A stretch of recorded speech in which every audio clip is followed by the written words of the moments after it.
身邊唔少睇樓嘅嗰啲朋友啊，都喺度糾結緊呢兩件事啦。咁依家唔落手嘅話，以後仲可唔可以買到依家呢個價啦？咁再等翻5年嘅話，係唔係所有啲樓咧係可以多到隨便咁揀啊？今日咧就將呢一個話題咧攤開嚟講啦，唔玩虛嘅。先講第一個問題啦，依家啲低價以後仲會唔會再有啦？我直接俾翻個結論你啦。咁爛嘅嗰啲樓咧，往後咧係越嚟越平㗎啦。好嘅嗰啲樓咧，係錯過咗依家嘅話，基本上咧係冇呢一個價㗎啦。而家市面上見到嗰啲大降價嘅，大多數咧都係啲遠交盤啦、戶型樓啦、樓層唔啱啦、配套係跟唔上嘅嗰啲房源啦。呢一類房嘅話，唔好話等5年啦，就算擺個10年8年啊，價格咧都係會一路向下走㗎啦。根本咧就唔使話急於依家去出手啦。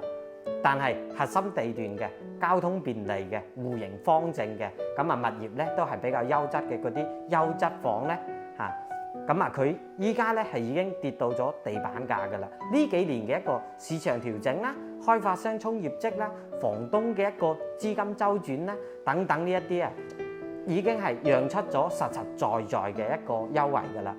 等到庫存慢慢咁樣清完咗嘅話，市場穩住咗之後嘅話，呢一類房源嘅一個價格咧，只會逐步咁樣回暖翻嘅。你到時再想執依家呢一個低價嘅話，就真係好難㗎啦。冇覺得所有啲樓咧都係一直咁跌嘅。樓市咧係遲早都會告別呢一個普漲同埋普跌嘅。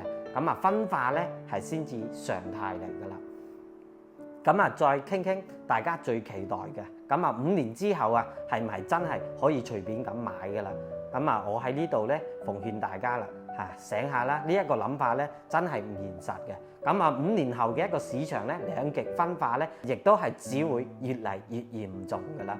一邊咧係大量冇人接嘅一啲老破小啦，偏遠嘅一啲樓盤啦，價格咧又係比較低嘅嗰啲啦，住起身唔但唔舒服後期再想轉手嘅話，更加難上加難㗎啦。另一邊咧優質嗰啲房源咧，唔單止話係嗰個價咧係比較堅挺嘅，入手嘅一個門檻啦，競爭嘅一個熱度咧，仲會越嚟越高到時候你先至會發現平嘅咧你係睇唔上嘅，睇得上嘅咧可能又超咗自己嘅嗰個預算啦。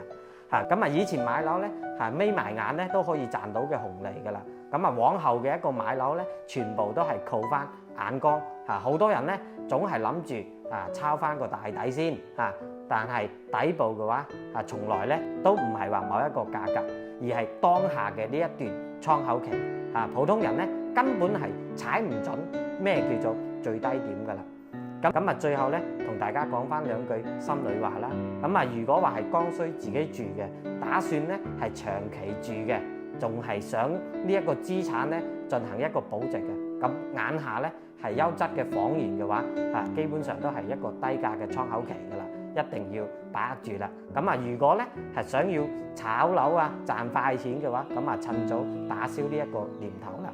依家嘅樓市嘅話，冇遍地都係執錢嘅機會㗎啦。5年後咧唔係話買樓自由嘅一個時代而係咧揀樓嘅時候咧更加之考驗眼光嘅時代啦。機會咧就擺喺面前嘅，唔好等呢一個窗口期過去咗嘅話，先至再嚟呢一度後悔啦。今一期嘅內容咧就到呢一度啦。關注我中山呢邊買樓咧，唔再迷茫㗎啦。我哋下一期再見啦，拜拜。